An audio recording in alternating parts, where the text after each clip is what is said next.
volta. Bem-vindos! Está no ar mais uma edição do UrbanView. 2015 pode ser considerado um ano em que o Brasil passou por algumas turbulências políticas e econômicas, o que afetou a população e os diversos setores do mercado produtivo. Mas o que podemos esperar de 2016?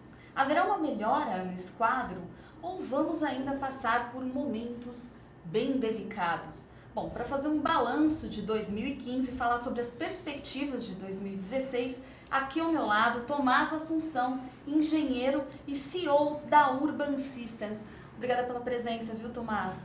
Obrigado eu, mais uma vez, mais um ano terminando, a gente aqui fazendo um balanço, fazendo uma retrospectiva deste ano e projetando alguma coisa para o ano que vem. Último programa do ano de 2015, Sim. O Tomás sempre vem aqui no UrbanView, né, o último programa do ano, para fazer essa retrospectiva e essas perspectivas para o ano seguinte.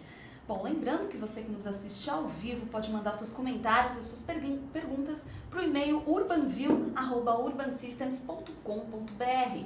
Outra forma de você participar é por meio da nossa enquete do dia, que você vota no site da Urban Systems, urbansystems.com.br. A pergunta de hoje para você participar: como você avalia o ano de 2015? Primeira opção, muito ruim, pois sofremos uma crise econômica. Segunda opção, normal, esse ano foi muito parecido com 2014. Ou terceira opção, muito bom, pois o país evoluiu em alguns aspectos. Eu já votei, aguardo o seu voto lá no site da Urban Systems. No final do programa a gente traz o resultado e o Tomás vai comentar com a gente. Tomás, para a gente começar o programa, eu queria saber a sua opinião sobre o ano de 2015. Foi um ano cheio de adversidades, né? Foi um ano complexo, foi um ano em que nós vínhamos de um 2013, 2014, uma curva ascendente, e subitamente entramos num rodamuinho e num parafuso descendente muito forte, né? Eu acho que nós tivemos uma somatória de fatores, de uma convergência de fatores políticos, de corrupção, com a Lava Jato, e com reflexos significativos na área econômica, que se arrastaram durante o ano todo. Eu acho que o imobilismo do ano se deve e está atrelado a essa condição desses três fatores agirem simultaneamente sobre a economia brasileira. Agora, é a crise política que fez emergir e evidenciar essa crise econômica que afetou todos os setores? Sem dúvida, eu acho que esse momento político de indefinição política, insegurança política em todas as camadas, no Senado, na Câmara, no governo federal, a perda de credibilidade do governo federal, da presidente da República, traz para o empresariado uma situação de parada, de espera. Coisa que imaginávamos que iriam ocorrer num certo tempo, não ocorreram, e esse tempo foi se prolongando, e com isso o ano terminou. E aí não se fez praticamente nada, foi um ano perdido, né?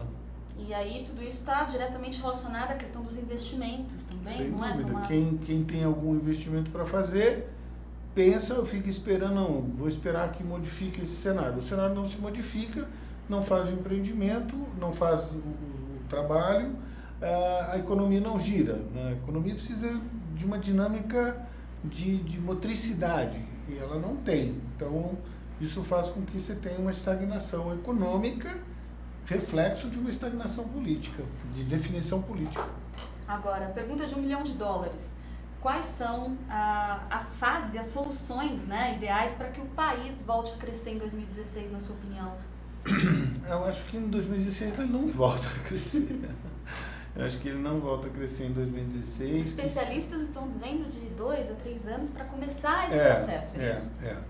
A quantidade de pessoas que nós temos ouvido e consultado, consultores de rating, consultores de risco, nos sinalizam um 2016 parado nessa mesma linha, uma possível retomada se esse cenário político se desenrolar, e se esta situação também da questão da Lava Jato também apontar alguma saída, nós teríamos uma retomada no segundo semestre de 2017, acelerada pela eleição de 2018. Então, o cenário normal seria que segundo semestre de 2017 começa uma retomada se essas condicionantes anteriores forem corrigidas. E 2018, porque é um ano político de eleição para a presidência, a oportunidade de uma nova maneira de governar, um novo viés partidário, político, enfim, que acene para um outro modelo econômico brasileiro, e não esse que vinha sendo operado pelo PT nesses anos todos de governo. Bom, muito tem se falado em concessões em 2015, inclusive aqui no Urbanville a gente tem debatido bastante esse tema e está muito difundido o fato deles serem um novo mecanismo para o desenvolvimento das cidades e de grandes projetos de infraestrutura. O governo de São Paulo, por exemplo, anunciou recentemente um programa de concessão na área de transportes, com licitações para serem realizadas principalmente em rodovias, aeroportos regionais e transportes coletivos de passageiro. Com essas medidas, Tomás, você acredita que o governo paulista vai conseguir modernizar o sistema de transporte e mobilidade urbana? Vai, sem dúvida. O modelo de concessões é um modelo de transferência do governo da área pública para a área privada. Nós tivemos um exemplo bom, saudável com as rodovias, bom, saudável com os grandes aeroportos e, obviamente, na medida em que o governo não arrecada, porque tem uma situação de crescimento de PIB negativo, a solução para manter a economia dinamizada é que o capital privado venha fazer esse papel de desenvolvimento de uma infraestrutura que está defasada, cerca de 20 anos, por conta do não investimento do governo na infraestrutura. Então, a infraestrutura brasileira é realmente uma oportunidade muito grande para a vinda de um capital externo muito líquido, um capital abundante, que olha para o Brasil como uma oportunidade. Não é? As concessões agora em pauta são as concessões dos mais 4 aeroportos, Porto Alegre, Florianópolis, Salvador e Fortaleza, dos aeroportos chamados, vamos dizer, médios, não os grandes hubs. Dos aeroportos regionais, no estado de São Paulo temos 5, as concessões das rodovias que você apontou, e, claro, esta é uma ferramenta e essa é uma moeda que o governo tem que usar muito bem para voltar a atrair o capital para o Brasil. Esta é a aposta que está sendo feita e que eu acredito que ela tenha bons resultados a partir de uma concessão ou de uma privatização, como está sendo proposto pelo governo. Esse modelo já está, de uma certa maneira, consagrado, esse é um modelo que as pessoas já se habituaram a ele, e os ajustes que eram necessários para uma maior atração do capital externo estão sendo feitos. Bom, por falar em resultados, cerca de 30% da malha rodoviária do estado, ou seja, 6,6 mil quilômetros, já foi concedida. O restante, cerca de 15,4 mil quilômetros, poderá passar para o setor privado via concessão ou PPP, a chamada parceria público-privada. O governo estuda ainda a transferência à iniciativa privada dos aeroportos de Jundiaí, Bragança Paulista, Campo dos Amarais, que é em Campinas, Ubatuba e Itanhaém. Tomás, na sua opinião, em relação a esses aeroportos, eles devem ser prioridade nesse programa de concessão ou o governo paulista poderia conceder à iniciativa privada outros terminais aeroportuários? Não, esses aeroportos já deveriam ter sido privatizados ou feitas as concessões lá para trás. É um bloco de 5 aeroportos que vão ser concedidos de forma de pacote. Cada aeroporto tem uma especificidade, cada cidade tem suas características. Nós fizemos no ano passado, 2014, um ranking dos aeroportos regionais, onde nós listamos, quando o governo falou dos 270 aeroportos, a Urban fez um trabalho elencando fatores de relevância para poder botar uma hierarquia em quais seriam os aeroportos mais significativos do ponto de vista econômico para a sua concessão. A privatização dos aeroportos regionais está intimamente ligada também à concessão dos aeroportos grandes. Os aeroportos regionais servem como alimentadores dos aeroportos grandes, né? Então, o nosso critério é um critério econômico de olhar para cidades cujo lastro econômico está centrado em alguma cadeia produtiva significativa. Você pega, por exemplo, Campinas, Amarais, é um aeroporto executivo que conversa com Viracopos. Você pega Ubatuba, um aeroporto que pode ser um aeroporto ligado a plataformas de petróleo, pode estar ligado a turismo da cidade e da região do litoral norte.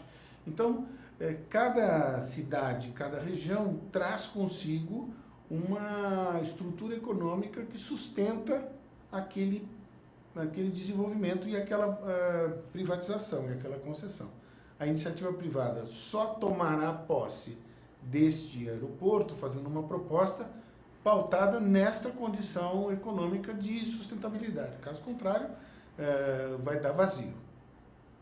Bom, ainda no primeiro semestre de 2015, o governo federal anunciou a nova fase do Programa de Investimento em Logística, o PIL, que nós também discutimos aqui no Urbanville, que irá investir em aeroportos, rodovias, ferrovias e portos. A previsão de investimento é de 198 bilhões de reais. Tomás, você acredita que o baixo retorno financeiro e a insegurança regulatória são os dois principais desafios que o governo brasileiro precisa superar para começar a viabilizar o PIL em 2016? Sandra, a modelagem é a mesma, né? Os ajustes necessários para atrair esse capital são os mesmos, né? Eu não posso pedir à iniciativa privada que entre numa situação de risco de desenvolvimento de uma estrutura, de uma plataforma logística, ou de um porto, ou de uma ferrovia, onde eu limito o ganho de capital e procuro ter a menor tarifa, não é? Esse modelo tem sido muito criticado e existe uma força que está obrigando o governo a se movimentar na estruturação de uma modelagem mais aberta ao mercado, à economia de mercado. O mercado ele se autorregula, não é? As empresas precisam ter lucro para correr esse risco e aportar esse dinheiro no lugar que o governo teria que aportar, não é? Então, acho que tanto a infraestrutura de logística como a questão portuária, ferroviária, estão defasados no Brasil 20 anos. Então, é uma grande oportunidade investir em infraestrutura brasileira, porque os ganhos serão assustadores. Os aeroportos que foram privatizados, que foram concessionados, o aeroporto de Guarulhos, o aeroporto do Rio de Janeiro e tal, já mostram que foi um bom negócio, né? Economicamente falando. Então, sem dúvida alguma, essa saída de PPP, de concessões feitas pelo governo, com essas correções que não limitam nem monitoram o ganho da iniciativa privada, quer dizer, deixam a economia de mercado funcionar, e com marcos regulatórios de confiabilidade jurídica para o processo, vai aumentar a atratividade dos participantes, principalmente os participantes internacionais. Agora, Tomás, você tocou na questão da política adotada pelo governo nos últimos anos que privilegia a busca de menor tarifa para o usuário sem levar em conta a racionalidade econômica do projeto. Esse tem sido o principal entrave ao avanço das concessões em infraestrutura logística, então? Somado com a questão jurídica, não é?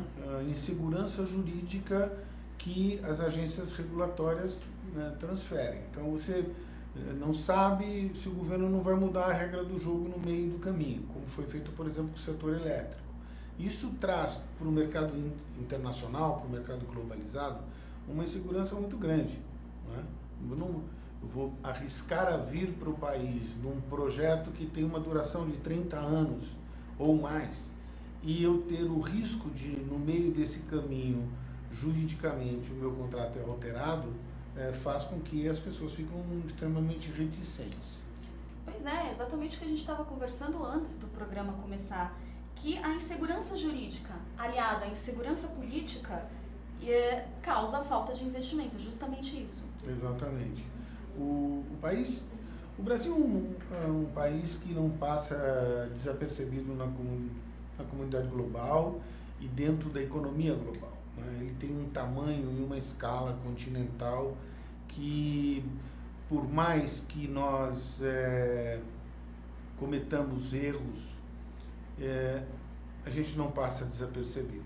E a comunidade mundial olha para o Brasil com muito carinho. O Brasil é um país que tem um equity de atratividade e de potencial de desenvolvimento muito grande.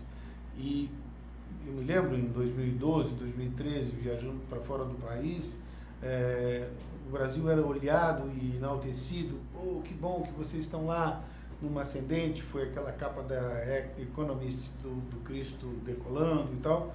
Logo em seguida a gente tem o Cristo caindo. Mas, então eu acho que se nós tivermos essa maturidade de pensar de forma global, de pensar de forma de que o mundo é plano, de que a economia é global, e nós nos utilizarmos desta conectividade com a economia mundial, o Brasil tem um potencial de atratividade muito grande, fazendo essas correções de segurança para o capital externo entrar. O Brasil ficou muito isolado mundialmente. Nós não nos fizemos acordos bilaterais, nós não fizemos acordos interessantes para o país. Nós ficamos olhando para dentro, olhando para o mercado interno, olhando para acordos aqui de Mercosul e deixando o mundo se organizar de uma determinada forma onde nós não somos partícipes dessa organização e nem vamos usufruir dessa organização. Quando os Estados Unidos pega e monta aquele acordo do Pacífico com todos os países que fazem a borda do Pacífico, a gente ficou de fora, né? E é difícil quando o país está fora da economia global, porque ele não entra na cesta dos grandes investimentos. Somado a isso, essas inseguranças todas que a gente tem falado, eu acho que a receita está posta, quer dizer, todo mundo sabe, todo mundo discute, todo mundo fala. O problema é a implementação, né, política e implementação econômica dessas mudanças todas. Perfeito. Ainda sobre a questão do PIL, retornando um pouquinho na questão do PIL, esse retorno do investimento deve ser estabelecido pelo mercado, Tomás? Sem dúvida, o mercado é regulador, né? Numa economia de mercado, nós somos um país capitalista, né? E obviamente regidos por uma economia de mercado. Se você deixa o mercado se autorregular numa relação de oferta e procura, você acaba estabelecendo que a competitividade vai ser o fator de diferenciação, você vai ter qualidade dos produtos, o produto precisa ser competitivo internacionalmente, eu preciso explorar outros mercados, eu preciso estar estruturado de forma a que o meu produto possa competir com os produtos internacionais, e isso faz com que nós melhoremos o nosso processo produtivo, melhoremos a qualidade dos nossos produtos, a relação custo-benefício fique mais equilibrada, não é? E aí a economia passa a girar, o consumidor consome, o produtor produz e assim por diante. Então, eu acho que quanto mais o governo interfere no processo, mais ele atrasa a economia de mercado a atuar. Sem dúvida, Tomás, até porque o país tem um portfólio abrangente de projetos, há disponibilidade de capital no mundo para o investimento em infraestrutura também, né? Mas os investidores optam por levar os seus recursos para outros países. Quais os motivos que fizeram com que os investidores estrangeiros não entrassem no Brasil em 2015? A gente já falou da insegurança política, a gente falou da insegurança jurídica. Existem outros fatores? Existem barreiras alfandegárias, barreiras que você não permite que um produto seja vendido aqui. exatamente a ausência desses acordos bilaterais. Agora, o novo presidente da Argentina anuncia que ele abre as portas, né? Que não tem tarifa. O que é isso? Não é abrir as portas às nações amigas. Isso venham para cá, venham investir aqui. Eu quero criar facilitadores para o dinheiro circular e para a Argentina se recuperar. O Brasil é a mesma coisa, não é nem um pouco diferente. Com o agravante de que o Brasil é o Brasil. Somos 200 milhões de pessoas comparado com a Argentina, né? A economia da Argentina é a economia do tamanho do estado de São Paulo. Então, o poder de fogo que o Brasil tem é infinitamente maior. Agora, esta vontade política de abrir as portas, de criar uma visão para o mundo que o Brasil é um país ligado internacionalmente e dentro de uma economia globalizada, é a mensagem que a gente tem que passar. Qual é o caminho para fazer com que eles mudem de ideia e comecem de alguma forma a investir em 2016 no Brasil? Essa é a pergunta de $1 milhão. Olha, o mundo, a economia de mercado, dentro de um mundo globalizado, é muito atento. O mercado econômico, ele flutua, você vê as bolsas, acontece alguma coisa, a bolsa dos Estados Unidos, a bolsa de Tóquio, enfim. O mercado de capitais, ele é um mercado muito atento e muito ávido de boas oportunidades. O Brasil é uma boa oportunidade, sempre foi e sempre será, desde que essas coisas consigam acontecer. Então, atrair o capital para cá é dar segurança para esse capital em detrimento dos juros que já são altos, né? Então, o que atrai o capital são juros altos e risco baixo. Os Estados Unidos é o maior detentor de atratividade do capital, porque é uma economia global significativa, o PIB mundial, a maioria do PIB mundial está lá, e uma economia que se recupera fortemente. Então, na medida em que os Estados Unidos fala que vai aumentar os juros, com essa segurança jurídica e com essa segurança econômica que o país tem, todo mundo quer investir lá, onde eu tenho uma rentabilidade baixa, mas segurança muito alta. Então, a relação é inversa. Quanto mais eu aumento a insegurança, eu tenho que aumentar os juros para compensar essa insegurança. Esse é o momento que o Brasil vive. Quer dizer, o Brasil vive juros altos para poder atrair um capital que olha e diz, bom, o juro é alto, eu vou ganhar bastante dinheiro, mas eu estou correndo esse risco. Então, esse equilíbrio entre uns juros razoáveis, abaixo quer dizer, não de 2 dígitos, mas de 1 dígito, e uma segurança jurídica fará com que o país atraia mais capital. Agora, nós estamos na mão contrária, nós perdemos um rating de risco da Standard & Poor's, agora Moody's já anuncia que vai nos rebaixar, isso faz com que o capital fique receoso. Sem dúvida, e a regulação das concessões no país também é um fator que acaba afugentando os investidores, não é isso, Tomás? Sim. As agências reguladoras brasileiras foram enfraquecidas nos últimos anos e precisam passar por uma série de correções. Você acredita que só assim melhoraremos a regulação da infraestrutura e atrairemos investidores privados para o setor? Sim, sem dúvida. Esse é o a caminho? modelagem, esse é o caminho. Uma economia de mercado, uma economia globalizada, esse é o caminho. Os dados mais recentes do IBGE destacam que o volume de vendas no varejo caiu 0,5% em setembro, na comparação com o mês antes, já descontados os efeitos sazonais. Foi o 8º resultado negativo consecutivo. Tomás, diante desse cenário que não é nada otimista, é possível esperar uma melhora no setor de varejo em 2016 ou a expectativa é que a gente vai ter mais um ano difícil com queda de vendas? É aquilo que a gente estava falando, isso é uma cascata, não é? Os efeitos, eles se desdobram. Você vê a queda de vendas nos apartamentos, a queda de vendas dos automóveis, a queda de venda no varejo. Esta escalada no sentido negativo, ela está diretamente ligada a 2 fatores na minha leitura. Um deles é que nós passamos por uma euforia de consumo em 2012, 2013, até 2014. onde o crédito abundante fez com que pessoas tomassem dívidas, tomassem empréstimos, comprando coisas que não existia um lastro econômico de renda e empregabilidade para garantir aquele nível de aumento de endividamento. No momento em que você começa a ter uma taxa de desemprego crescendo, não é? o país não tem mais dinheiro, a pessoa tem medo de perder o emprego, passa a deixar de consumir. Esse é o reflexo que o varejo tem. Somado a isso, você tem um aumento de taxa de juros, que é inibidor para comprar e para tomar dívida, mas é necessário que seja feito para conter a inflação. Você tem dois fatores que se somam para que você tenha uma diminuição de consumo. Esse consumo está refletido no mercado imobiliário, está refletido nos automóveis, está refletido no varejo.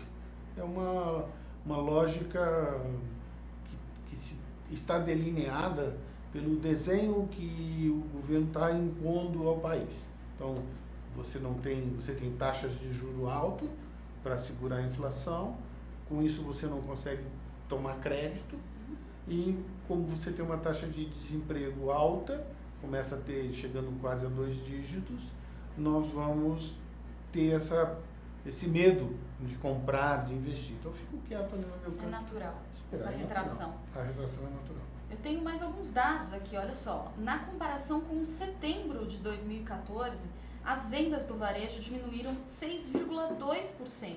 O pior resultado para o mês nesse confronto desde o início da série histórica em 2001. No ano, as vendas varejistas declinaram 3,3% e nos últimos 12 meses tiveram baixa de 2,1%. Tomás, assim como os clientes precisam ser mais criativos na hora de efetuar a compra, pesquisando mais e deixando de comprar produtos de determinadas marcas, os empresários do setor varejista também precisam ter uma dose de criatividade para impulsionar as vendas e atrair o público comprador? Não só o mercado varejista, eu acho que todo o mercado hoje está sendo testado na sua criatividade, na sua capacidade de inovar e buscar nichos de mercado onde você possa realizar bons resultados. Essa queda quando você lê o jornal, todos os dados estatísticos da mídia, eles são todos eles negativos durante os últimos 12 meses. O PIB não cresceu durante 3 meses consecutivos, a economia do mercado na área de varejo decresceu, no mercado imobiliário decresceu. Quer dizer, isso é uma resultante que não tem nenhum mercado que está privilegiado nesse momento. Tem essa frase famosa de que a crise é também uma oportunidade. E a oportunidade que nós estamos tendo nesse momento é de fazer uma lição de casa, de inovação, de produtividade, novos métodos produtivos, novos processos produtivos que nos levem a uma competitividade maior e, eventualmente, até uma competitividade global, exportando. Porque com o dólar chegando a 4, você fica com uma vantagem competitiva para exportar. Qual é o problema de nós não exportarmos muito? Porque nós descuidamos da nossa qualidade e a competitividade fica comprometida com isso. Mas, de qualquer maneira, é um momento onde o empresário brasileiro começa a ter e cogitar com a possibilidade de exportar, desde que ele tenha um produto alinhado com os parâmetros e com aquilo que é exigido dos países importadores. Então, o momento pede que nós inovemos, pede que nós nos diferenciemos com produtos inovadores, com processos inovadores e coisas criativas que estão aí para a gente ver. O Uber é um processo criativo, não é? Entrou num mercado novo, tem uma pesquisa que saiu diante dessa briga aí com os táxis e tal, disseram, o Uber não roubou o mercado dos taxistas, o Uber entrou numa faixa, criou um mercado, nova, não é? Então você pega hoje uma das maiores frotas de táxis do mundo, sem ter nenhum carro, é o Uber. Né?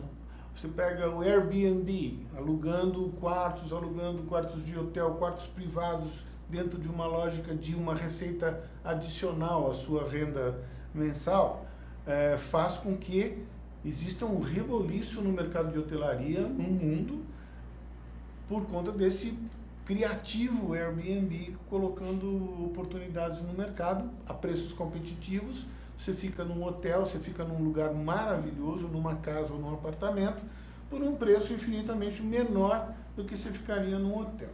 Então, quer dizer, todos eles encontraram um gap do mercado, a gente pode dizer isso? Pode dizer exatamente isso. É um gap de mercado, é um gap de oferta, não é? Existia essa demanda e não existia a oferta. A oferta surgiu por conta de criatividade, globalização. O Uber está espalhado no mundo todo, não é só do estudo de mercado. Estudos de mercado, sem dúvida, são essas, elencam essas oportunidades. Essas oportunidades surgem dos estudos que a gente faz. Vamos falar um pouquinho sobre a lei de zoneamento de São Paulo, que está sendo discutida na Câmara Municipal. Moradores de bairros residenciais reclamam da proposta de instalação de estabelecimentos comerciais perto de zonas residenciais, como é o caso da Rua Estados Unidos, nos Jardins. Tomás, esse é um ponto que merece ser mais discutido com a população nesses locais. Eu queria que você falasse um pouquinho sobre o seu entendimento dessa questão da lei de zoneamento, que está, sim, gerando muita discussão. Nós estamos muito próximos disso, participamos de algumas coisas do tipo fachadas ativas, estudos para o Secov, estudo para entender essa nova proposta do plano diretor.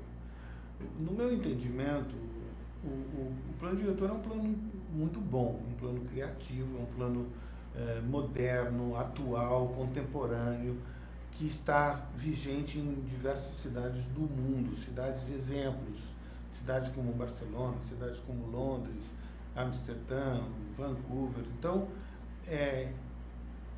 essa globalização nos traz informações de modelos que estão sendo aplicados no Brasil em mega cidades como São Paulo, Rio de Janeiro e assim por diante. Então, essa mudança vem de fora para dentro de uma forma, na minha opinião, inexorável. O que acontece é que mudar de patamar, tendo que se adaptar a uma nova lógica de viver, de morar, de mobilidade urbana, com usos de bicicletas, com usos de transporte coletivo, redução da mobilidade do automóvel como veículo de transporte prioritário numa cidade como São Paulo, não só como São Paulo. Hoje, São Paulo tinha o grande troféu, né, do maior engarrafamento brasileiro. Hoje esse troféu a gente já perdeu. A gente tem engarrafamentos aqui no Rio de Janeiro, Porto Alegre, Curitiba, que é uma cidade inteligente, maravilhosa, está tendo problemas porque nós tivemos políticas que não foram pensadas de forma sistêmicas e integradas. Tivemos defasagens da parte de infraestrutura, de transporte coletivo, e na outra ponta um incentivo à compra do automóvel financiado, o governo incentivando que a gente compre mais automóvel. Então, esse paradoxo leva a gente a uma situação hoje de revisão e de repensar a cidade como um todo. É claro, quando você pensa em repensar uma cidade como São Paulo, do tamanho que ela tem, você vai encontrar áreas de entradas porque vai pisar em calos de muita gente que tinha uma maneira de viver e que não quer mudar. Não é? O bem da coletividade atinge, às vezes, o bem da privacidade de alguns redutos, vamos assim dizer. Mas, de qualquer maneira, eu acho que o plano diretor ele possibilita um repensar da cidade, na nossa leitura, muito bom, com todos esses problemas e percalços que ele vai ter que enfrentar, né, na lei de uso e ocupação do solo. Algumas coisas restritivas, gabaritos, alturas e tal, que o mercado vai ter que se adaptar a isso aí. Agora, é um momento, é um plano bom, vamos no caminho contrário. É um plano bom. Os ajustes precisam ser feitos. Nós vamos ter um período intermediário de ajustes, onde você vai ter que pedir para o governo que, olha, nesse caso aqui, eu vou ter que criar uma exceção. E ele vai ter que ter essa flexibilidade. Pois é, sobre ajustes, ainda dentro do plano diretor estratégico de São Paulo, ficou definida uma redução da área máxima de lote para 40 mil metros quadrados. Aí veio a lei do zoneamento e propôs reduzir para 15 mil metros quadrados, o que gerou uma nova discussão, inclusive aqui no Urbanville. Tomás, você enxerga essa situação como um certo retrocesso? Não diria retrocesso. Eu acho assim, o governo adotou uma política estratégica de ocupar a cidade e adensar a cidade. Então, se eu tenho uma grande gleba inserida no meio da cidade, eu preciso fatiar esta gleba para proporcionar que eu faça o maior número de prédios possíveis naquela e não proporcione que este terreno grande seja ocupado de forma a não atender o princípio de adensamento que o governo está usando. A segunda questão que eu acho que é importante é que você proporciona também que a cidade se descentralize de forma equilibrada e sistêmica. Eu descentralizo residência, trabalho, lazer, educação, saúde e permito que esses produtos multiusos sejam implantados em diversas áreas da cidade. Por quê? Para diminuir a mobilidade urbana, né? Eu não posso descentralizar somente o Alphaville ou descentralizar somente o distrito industrial X, porque a hora que eu for trabalhar lá e moro aqui, eu vou continuar ocupando. Tem que ser um processo plural. Tem que ser um processo plural. E para isso precisa mudar a legislação. Aí na legislação eu permito que eu tenha residência e que tenha varejo, supermercado e tal, no mesmo lugar que era somente residência.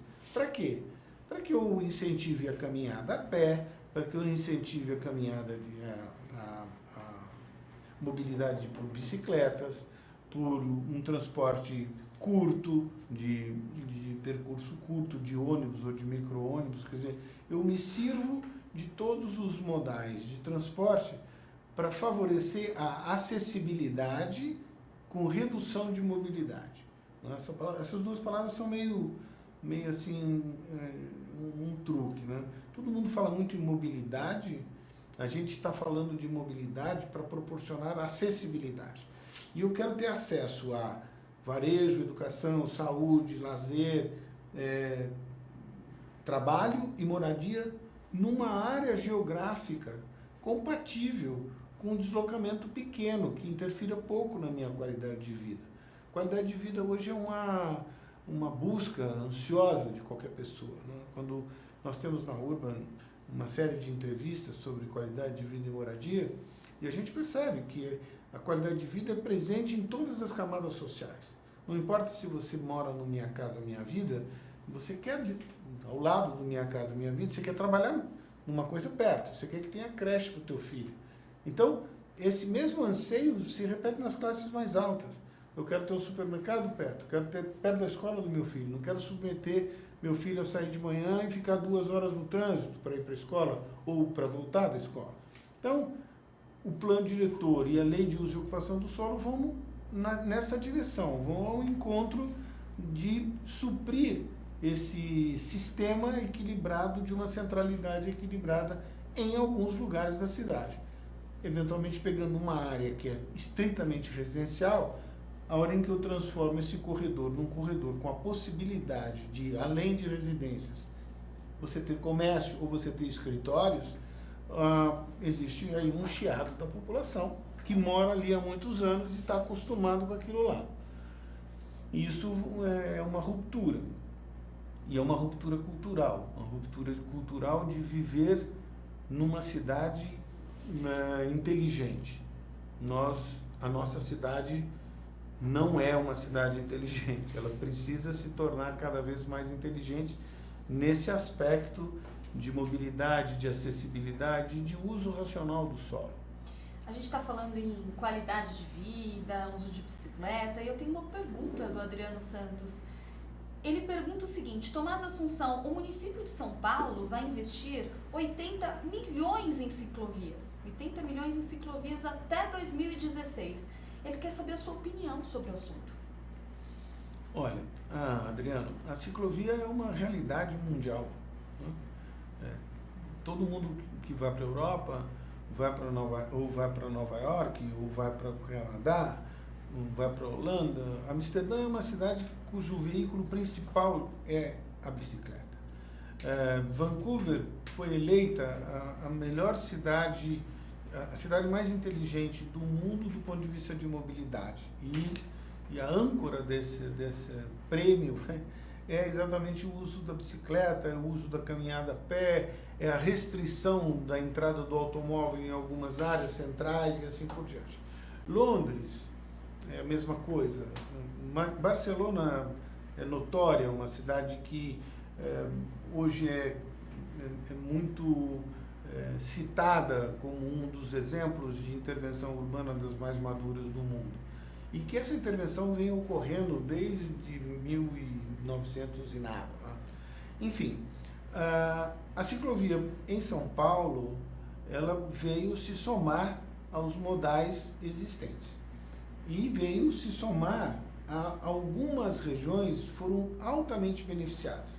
É que a quantidade que foi colocada, em alguns lugares, ela é questionável do ponto de vista de demanda, do ponto de vista de topografia, se você tem uma subida muito íngreme, se você não tem um lugar plano, são questões que foram levantadas pela população, se era o melhor lugar para colocar ou não. O que a prefeitura não fez estudos aprofundados para isso e tal. Mas tudo isso é pertinente. Mas, de qualquer maneira, que nós precisávamos de ciclovia, que nós precisávamos inserir a bicicleta como um modal opcional a um transporte individual, sem dúvida alguma nós precisávamos. Então, separando um pouco as ciclovias que foram mal dimensionadas ou mal pensadas, as outras ciclovias vieram para somar, ajudar a cidade se modernizar, a cidade se equilibrar ao que existe de moderno no mundo de cidades inteligentes. Voltando para o Plano Diretor Estratégico de São Paulo, o texto define alturas específicas para novas construções de acordo com as regiões e necessidades das cidades. Na sua opinião, Tomás, limitar essa altura dos empreendimentos não garante que os bairros fiquem mais interessantes e heterogêneos, e sim apenas faz com que esses preços fiquem mais elevados? Não, acho que não é uma questão de preço elevado. Acho que é uma coisa de paisagem urbana, é uma coisa de limitação de alguns gabaritos para você não ter espigões que vão jogar na malha urbana uma quantidade de pessoas e desequilibrar aquele lugar, não é? Então, a limitação de altura, a limitação de gabarito vai estar muito ligada a uma intervenção equilibrada no mercado. É óbvio, aí eu volto para a economia de mercado, essa questão de preço, ela é uma resultante. Se eu colocar um preço muito alto, eu não vou vender. Então, eu não vou colocar. Por outro lado, para vender no preço compatível com o mercado, eu preciso ter uma racionalização de processo construtivo, onde a componente terreno, a componente legislação, uso e ocupação do solo, tem que ser analisado com um bom critério para poder o mercado de construção civil colocar seus produtos. Neste primeiro momento, volto a dizer, ele causa um certo transtorno para o mercado imobiliário. Nós estamos vendo o número de lançamentos imobiliários caiu assustadoramente agora, nesse ano, parte disso por conta do plano diretor. Mas, por exemplo, você pega, esse exemplo é válido porque você pega cidades como São Caetano, Santo André, começam a dizer que eu não vou poder construir mais do que aquilo que já estava construído. Então, se eu tinha na minha cidade, naquela região, prédios de 28 andares, ele determina que eu não posso passar de 28. Isto é uma forma de enxergar. Outra forma de enxergar é, em alguns lugares, a relação altura, tamanho do terreno, vai me proporcionar que eu suba torres até de 30, 40 andares. É o caso, por exemplo, do Porto Maravilha, no Rio de Janeiro. Então, é preciso estudar com muita calma, porque essa mudança que o plano traz vai obrigar a se repensar o modelo anterior que estava vigente. É claro que toda mudança causa desconforto. Hoje nós estamos vivendo a área de desconforto. É preciso estudar, é preciso dialogar com a prefeitura e entender que uma cidade com maior qualidade para viver e com maior potencial, vamos assim dizer, de qualidade de vida, obrigatoriamente vai ter que ter essas restrições. Então, o mercado vai ter que fazer sua lição de casa. É isso.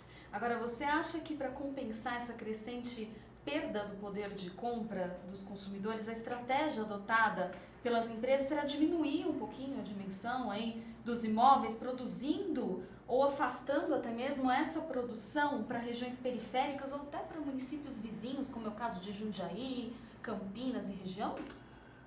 Sandra, não existe modelos únicos, né?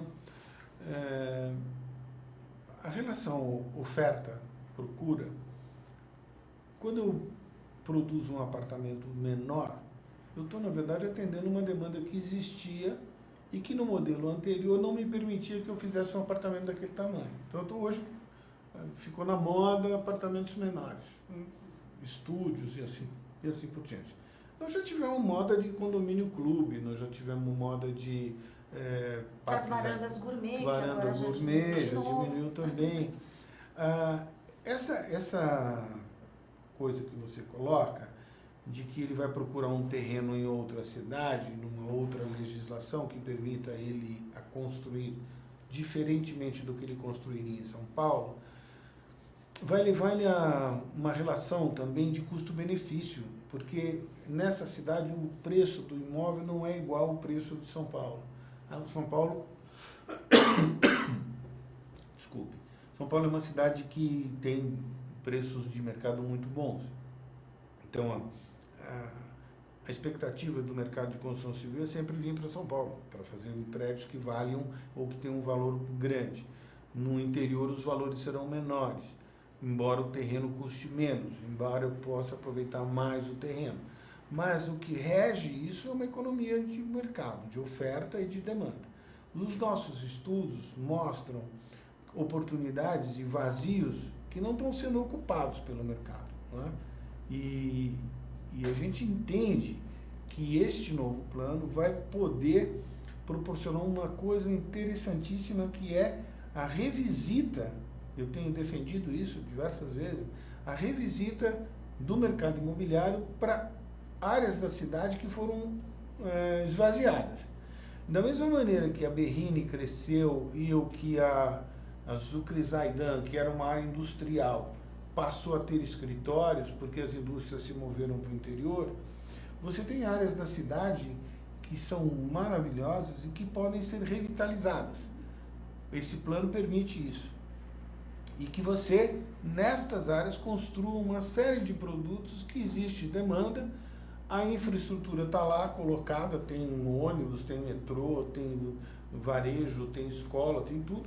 E é um bairro tipo Campos Elíseos, região da Santa Efigênia, que são lugares que podem ser revisitados numa outra perspectiva de desenvolvimento imobiliário. Quer dizer, numa megalópole como São Paulo, tem mercado, produto, demanda para todos esses para todo mundo. Então não precisa ir para Jundiaí, volta para dentro e olha que região da cidade eu posso colocar esse produto. Tem gente fazendo isso muito criativamente no interior, no centro de São Paulo, no Lago da Roche,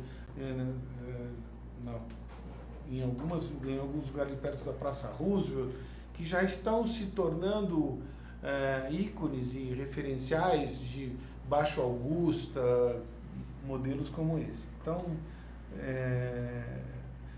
volto a dizer, o plano, na minha leitura, é um plano bom, é um plano moderno, é um plano contemporâneo que nos nivela as melhores cidades do mundo. O período que nós vamos passar é um período de ajuste. tem que existir uma flexibilidade tanto do governo como uma flexibilidade do mercado de empresários da construção civil. E isso é inexorável, vai ter que acontecer. Caso contrário, o mercado de construção civil para. E isso não é bom para ninguém. Com certeza. E a sua opinião com relação às fachadas ativas? Você, inclusive, apresentou uma pesquisa inédita sobre a viabilidade das fachadas ativas nos empreendimentos localizados nos eixos de estruturação urbana do Ibirapuera, Butantã e da Avenida Rebouças, não é isso? Isso. Nós fizemos esse trabalho, foi uma encomenda do Secov, da Associação Comercial, exatamente para analisar o que o governo estava pedindo e incentivando o uso de fachadas ativas e o impacto dessas fachadas ativas na relação custo-valor dos imóveis. O que nós concluímos foi que o tamanho e o volume de metros quadrados preconizados pelo governo estava muito alto, estava exagerado. E que uma cidade como São Paulo, você não pode ter uma regra única para São Paulo inteiro, para todos os corredores de São Paulo. O corredor da Santo Amaro é diferente do corredor da Consolação, como é diferente do corredor das Zaquinac, na Zona Norte. Então, é preciso situar e contextualizar cada corredor e cada corredor com a sua especificidade de capacidade de absorção daquele mercado. Caso contrário, e a gente chegou à conclusão no nosso estudo, é que você vai produzir uma loja, vai produzir uma fachada ativa que não vai ter ocupador para ela. O mercado de varejo não tem uma quantidade de pessoas e de lojistas para ocupar aqueles espaços. Então, se você constrói um prédio e obrigatoriamente ou incentivadamente você coloca um espaço para lojas no térreo, se eu não tiver esse ocupante, eu vou ficar com aquela loja vazia. Isso vai penalizar o incorporador, o empreendedor, e do ponto de vista de qualidade urbana, isso vai ser muito nocivo, porque vai ficar aquele espaço vazio, que pode ser depredado, que pode ser ocupado de forma errada e assim por diante. Tem que se discutir muito também para entender como a gente regulamenta também cada loja dali. O que a gente tem discutido aqui no Urbanville é que talvez as pessoas se sintam incomodadas, colocam uma lotérica, tem uma fila muito grande. Como a gente escolhe essas lojas, não é isso, Tomás? Então, porque se é um residencial e eu vou botar um restaurante embaixo, o pessoal não vai comprar o apartamento porque o restaurante vai emitir lá cheiro de gordura. Se é um bar, vai fazer barulho. Então, cada lugar é um lugar e cada análise é uma análise. Mas, de qualquer maneira, a busca é que eu tenha a centralidade tendo atividades complementares à moradia, residência, trabalho e assim por diante. Então, de novo, é um período de ajuste, é um período de muita conversa entre o governo, as instituições, o Secov, o Seduscom. Vai ter que ter muita conversa para poder achar o caminho do meio. Não é fácil porque São Paulo é uma cidade muito grande, a sua diversidade de características de bairros é muito grande e é preciso uma flexibilidade de entendimento para contemplar todas essas especificidades. Muito bem, a gente está chegando ao final do Urbanville de hoje, o último Urbanville de 2015, mas antes eu quero dar uma olhada na nossa enquete do dia. A pergunta foi: como você avalia o ano de 2015? Olha que interessante, Tomás. 0% disseram muito bom, pois o país evoluiu em alguns aspectos. 33% disseram normal. Esse ano foi muito parecido com 2014.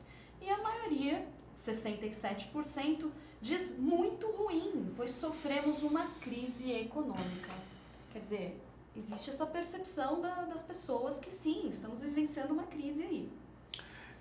Sem dúvida. Mas eu diria que nós tivemos ganhos, né? Ganhos muito significativos do ponto de vista da combate à corrupção. essa Operação Lava Jato efetuou correções e distorções que há muitos anos esperávamos e que achávamos praticamente impossível de acontecer. Eu acho que nós caminhamos dando demonstrações ao mundo que nós temos uma política federal capaz de agir independentemente da questão política. Esta visão e este momento de consciência política, de revolta contra essa situação que o país está atravessando na Câmara dos Deputados e no Senado, enfim, traz a população para uma consciência de participação política maior do que tinha no passado. Esse confronto e essa convivência com uma realidade de crise obriga as pessoas a terem um comportamento de consumidor consciente e não mais de um consumidor eufórico, não é? Que sai desmedidamente comprando coisas que ele não poderia comprar, uma vez que ele não tem lastro financeiro para isso. Então eu reputo que tivemos ganhos também, não é 0%, não é? Mas comparado com os 33 que disse que o ano foi praticamente igual ao ano de 2014, eu acho difícil, ele não foi não. Tiveram algumas ilhas de prosperidade, se é que a gente pode chamar assim, mas o ano foi um ano realmente difícil e a comprovação da existência generalizada dessa crise, ela é muito boa, traz o Brasil para um outro patamar de consciência, de civilidade, de lastro na democracia. Eu acho que houveram ganhos, sim, não é zero. Não. Hoje a gente conversou com Tomás Assunção, engenheiro e CEO da Urban Systems. Obrigada pela participação, viu, Tomás? As suas entrevistas são sempre ótimas. Obrigado eu e desejo a todos um ano de 2016 muito bom, um Natal feliz e com saúde para todos. Foi um prazer estar aqui com você e obrigado a você por toda essa dedicação. Imagina, eu também quero aproveitar para deixar aqui o meu agradecimento depois de 4 anos aqui no Urbanville, 4 anos muito felizes, diga-se de passagem. Eu agora vou encabeçar outros processos, estarei com a Urban Systems, mas de outra forma, com certeza, porque criamos aí um laço de amizade. E o ano que vem, então, não estarei aqui à frente então, do Urbanville, mas eu tenho certeza que esse caminho aí vai continuar de sucesso e eu desejo assim toda a felicidade do mundo. Quero dizer que fui muito feliz aqui na bancada do Urbanville, aprendi muito. Foram 4 anos de muito aprendizado. Agradeço também a vocês que estiveram com a gente aqui durante todo esse processo, mandaram perguntas, comentários para mim, todo carinho durante esses 4 anos. E não poderia terminar, meu caminho aqui no Urbanville não poderia terminar melhor do lado do Tomás aqui. Obrigada, viu, Tomás, obrigado pela confiança obrigado e por tudo. Muito bem, muito obrigado. Então, gente, um ótimo ano e que 2016 seja melhor. Até lá, a gente se vê por aí.